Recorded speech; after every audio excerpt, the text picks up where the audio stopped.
Bonjour, c'est Matissar, Madame Camara, di chef de l'unité départementale des ASP de Diourbel. Waaw journée bi xam nga déjà agence bi dañoo créé amicale nationale des femmes de l'ASP képp ku nekk ASP ak personnel contraire bi ñëpp a ngi ci biir.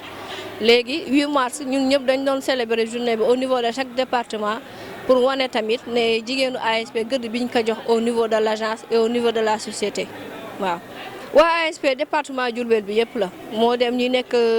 au niveau des arrondissements Ndindeek Ndoulo tey ASP jigéen ñi ñëpp ñëw neen xam nga ci effectif bi nag chaque jour recrutement yi góor ñi ñoo ëpp jigéen ñi moo tax mais tey képp kuy ASP jigéen nekk au niveau du département ñëw nga yaa ngi ci biir salle bi tey pour feetu ko ak ñun. parce que tout le temps loolu un fait de société la dañ koy gis dañ koy loolu donc c'était pour nous important pour ñu soñu tamit suñuy les dames wax leen ci ñu gën a ut suñu seeni matuwaay ba pare même tamit di wax góor ñi di leen rappeler ni dañoo respecter jigéen parce que jigéen du pour dóor du pour saaga wala du pour xas parce que violence soo ko waxee ñu bëri dañuy jàpp ni dóor la mais man nee naa dóor sa benn côté moo tane mais xaseeg saaga yi ak yeneen ñu lay wax loolu moo gën a garaaw parce que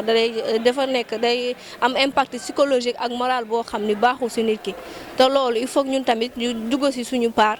suñu liggéey pour mën a gën a jàppale département yi Sénégal bi yëpp mais surtout au niveau du département de Diourbel pour sensibiliser leen ci àq ak yelleefu jigéen ñu gën a góorgóorlu nag gën a fonk seen liggéey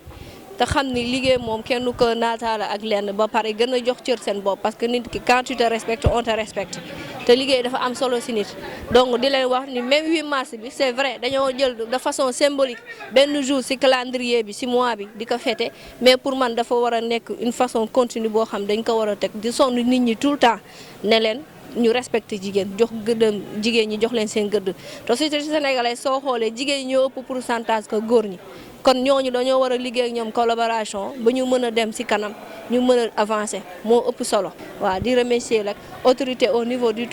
toute la région sax laay wax